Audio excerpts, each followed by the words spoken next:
নীল নদী নামে সুন্দর সবুজ একটি গ্রাম ছিল। সেই গ্রামে মাঝি রোহিত বসবাস করত। রোহিত নদীতে নৌকা চালাত। এক কথায় সে মানুষকে এপার থেকে ওপারে পার করত। কিন্তু রোহিত ভূত আত্মা এইসব কিছুই বিশ্বাস করত না।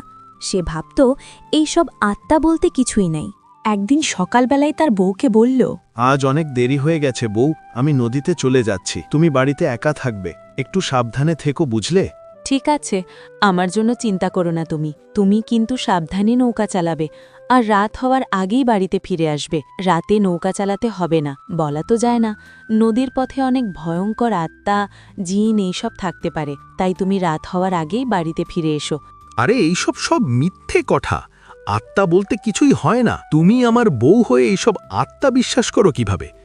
শোনো, আমি এখন চলে যাচ্ছি, আর আমার জন্য তুমি চিন্তা করো না। মাঝি রোহিত এমন কথা বলে সেখান থেকে চলে যায় নদীর দিকে, আর তার বউ তাকে কিছুই বোঝাতে পারল না।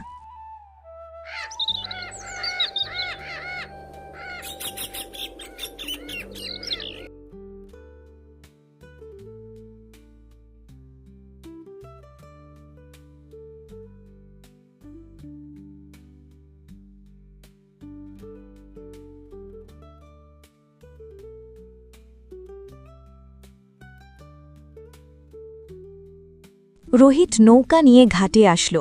তার নৌকাটি ঘাটে রেখে নদীর পাড়ে দাঁড়িয়ে রইল।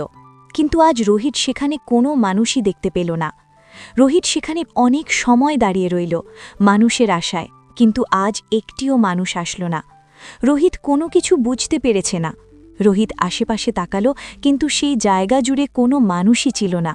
এরপর রোহিত বলল, আজ মানুষ কোথায়? অন্যদিন তো মানুষকে নদী পার করে কিনার পায় না, কিন্তু আজকে তো একটি মানুষও নদীর ঘাটে নেই। কিছুই বুঝতে পারছি না। আজকে আমি 2 টাকা কামাতে পারবো না? রোহিত এই রকম কথা বলে সেখানে দাঁড়িয়ে থাকে মানুষের আশায়, কিন্তু সেখানে কোনো মানুষই আসলো না। কিন্তু হঠাৎ সেখানে কোথা থেকে একটি বৃদ্ধ লোক আসলো, আর লোকটি রোহিতের দিকে যেতে লাগল।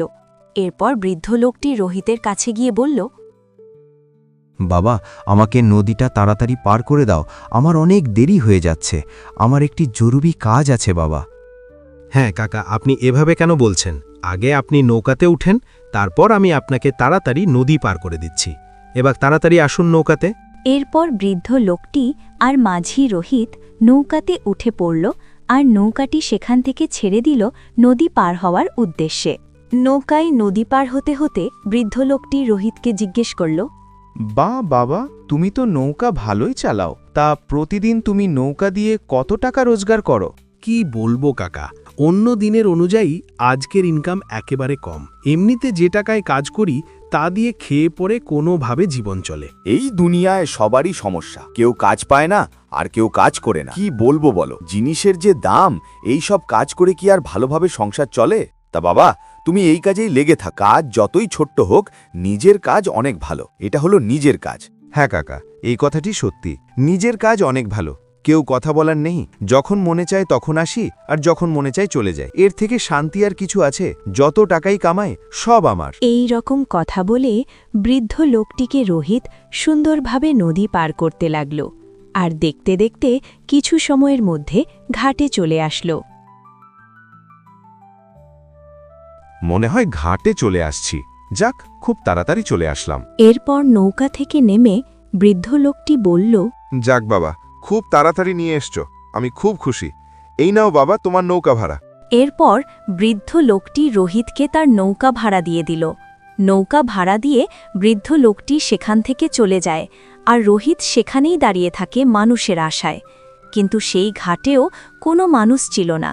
রোহিত কোনো কিছুই বুঝতে পারছে না আজ তার সাথে কি হচ্ছে। রোহিত তার পিছনেও দেখল, কিন্তু কোনো মানুষই নেই। এই ঘাটেও মানুষ নেই, ওই ঘাটেও মানুষ নেই। একটু পরে সূর্য ডুবে যাবে। আমি বুঝতে পারছি না আমার সাথে আজকে এইসব কি হচ্ছে।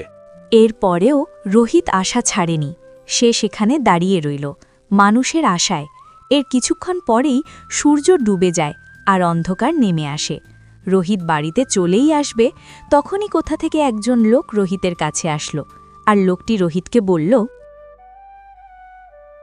ভাই, আমি নদী পার হব, দয়া করে আমায় নদীটা পার করে দেন, আজকে অনেক দেরি হয়ে গেছে আমার। না না ভাই, আমি এখন নদী পার করতে পারবো না, মাগরিবের আজান দিয়ে দেবে, আমার এখন বাড়িতে চলে যেতে হবে ভাই। ভাই, টাকা প্রয়োজনে বেশি দেব, আমায় তারপরেও নদীটা পার করে দিন। আমি আপনাকে ডবল টাকা দেব ভাই, আমায় নদীটা পার করে দিন। তখন রোহিত একটু ভাবল আর বলল, ঠিক আছে ভাই, আপনি তাড়াতাড়ি নদীতে উঠেন, আমি আপনাকে পার করে দিচ্ছি।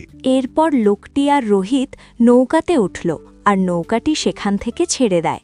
কিন্তু অদ্ভুত বিষয় হল, নৌকাটি যখন মাঝ নদীতে যায় তখনই আজানের সুর আসে, আর সাথে সাথে লোকটি কোথায় যেন অদৃশ্য হয়ে যায়।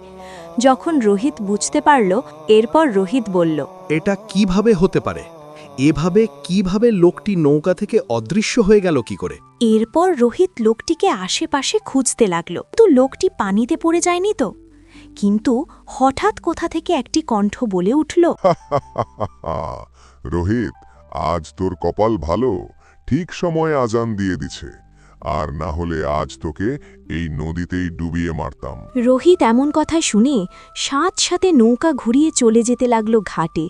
রোহিত ঘাটে গিয়ে নৌকাটিকে রেখে চলে যেতে লাগল বাড়িতে। কিন্তু রোহিত আজকে বুঝতে পারল, এইসব আত্মা বলতে আরও ভয়ঙ্কর জিনিস আছে।